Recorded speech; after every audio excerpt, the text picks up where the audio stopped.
ஏசாயா 54 அதிகாரம் 15 வசனத்துல, எவர்கள் உனக்கு விரோதமாய் கூடுகிறார்களோ அவர்கள் உன் பட்சத்தில் வருவார்கள். உங்களுக்கு விரோதமா சிலர் கூடி பேசலாம், ஒன்றை சேர்ந்து கொள்ளலாம், உங்களை விரோதிக்க, உங்களுக்கு துன்பம் செய்ய, உங்களுக்கு விரோதமான காரியத்தை செய்ய. உங்க கிராமத்துல மற்றவங்களாம் ஒன்று சேர்ந்துக்கிட்டு எனக்கு விரோதமா என்னென்னோ பண்றாங்க, வேலை செய்யற இடத்துல மற்றவங்களாம் ஒன்று சேர்ந்து கொசுன்னு பேசி உங்க மேல பொறாமையோடு எதாவது செய்யலாம். பிசினஸ் பண்ற இடத்துல, என் ஊழியத்துல கூட மற்றவங்களாம் ஒன்று சேர்ந்து கொண்டு உங்களை பகைக்கலாம், உங்களுக்கு விரோதமாய் பேசலாம்.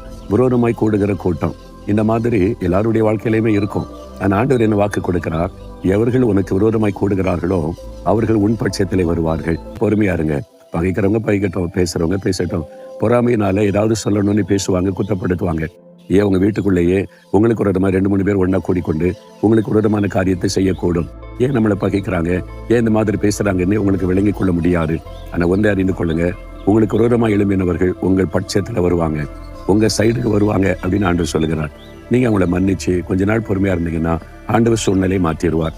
இதுக்காக சோர்ந்து போய் ஐயோ இப்படி பண்ணிட்டாங்களே நன்றி கட்டவங்களா போயிட்டாங்களே அப்படிலாம் பேசாருங்க. மனுஷங்க அப்படிதான் இருப்பாங்க. ஆனா அவங்கள மன்னிச்சு இயேசு போல நடந்து கொள்ளுங்க. உங்கள் பட்சமாய் அவர்கள் வருவார்கள் என்று ஆண்டவர் வாக்கு கொடுக்கிறார்.